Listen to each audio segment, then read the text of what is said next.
Coming. I know there are a lot of us that are inside.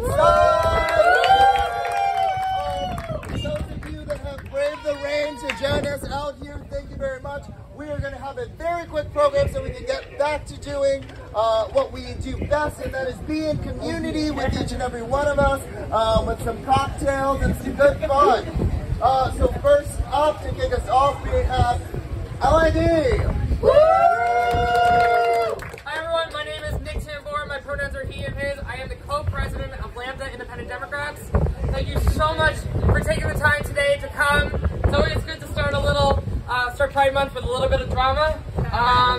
And we really appreciate the time that you've all taken to join us with this terrible weather. But Pride, and part of, I think, the reason why we wanted to hold this boycott is because clubs like LID, like Stonewall Democrats, like LGBTQ, and organizations like Equality New York, we have to use our resources, our power, our access, and our influence to make sure that we are creating platforms for people most impacted by policies of this administration to have their voices heard and their demands met. So part of this space is to create avenues for folks today to join us in solidarity to speak about many of the ways that the mayor's administration is perpetuating harm that is part of a cycle of harm from prior administrations as well. So with that said, I would like to have Justin introduce our next speaker. Thank you, LID. Next up on our speakers list, we have Jay Walker. I'm J.W. Walker. I'm one of the co-founders of the Reclaim Pride Coalition and the Queer Liberation March. Both last year and the year before, 2021 and 2020, the tail end of our march was attacked by the NYPD Strategic Response Group. This group was founded supposedly to fight terrorism. Instead, it was immediately reassigned to go after nonviolent Black Lives Matter and immigrant rights protesters, and has continued to do that for the entire 8 years of its existence.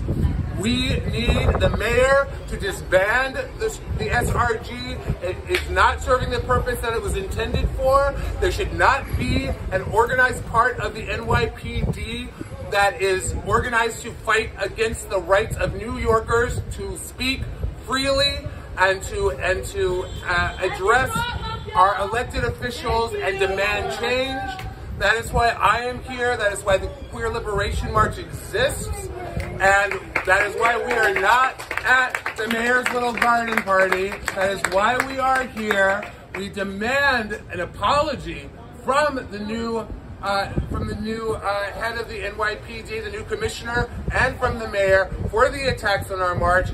And we demand that the SRG not be deployed in the areas around this year's Queer Liberation March.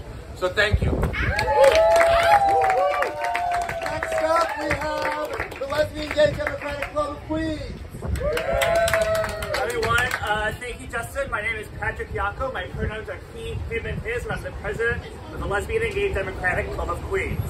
I'm going to keep my remarks pretty brief, but what's been on my mind lately are the terrifying stories I've seen coming from states across the country. We're at a point in time when Republican legislators in Texas are more terrified of drag queens coming into classrooms and reading to children instead of men with assault rifles coming into classrooms and killing children. We're at a point in time when Republican congresspeople from Georgia think it's okay to post homophobic and transphobic conspiracy theories about LGBTQ people replacing straight folks. We may see these and laugh, but I take this all very seriously. What worries me most, though, is the news that Ron DeSantis is visiting New York City. I promise you he's not here just for the views of the Statue of Liberty. He's here because there are people in New York City who agree with him and his right-wing agenda. People who have no problem scapegoating the LGBT community for all society ills. It's at this point in time that we need to know that Mayor Adams has our community's back. We need his support now more than ever. So Mr. Mayor, now is the time to show us that you're the ally I know you want us to be. Thank you so much.